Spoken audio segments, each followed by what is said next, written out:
You know, it's a funny question, why preach? In that we do it every week. And so it seems kind of odd that we'd even ask it. But I actually think it's one of the most important questions a preacher ought to ask and answer for herself or himself.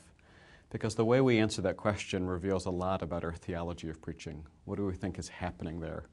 And so I think there are at least two reasons, two very good reasons to preach and why preaching flourishes in our congregations.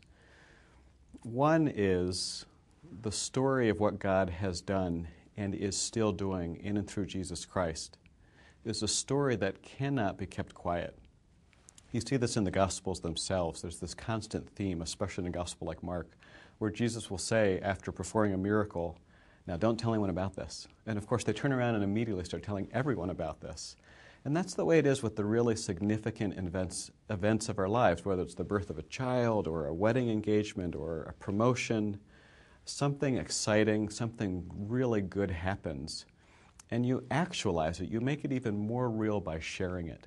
And that's the way it is with the gospel. The gospel is a story that is meant to be told. It is meant to be shared as literally good news. The other reason is related in that those who have heard the word need to speak it again.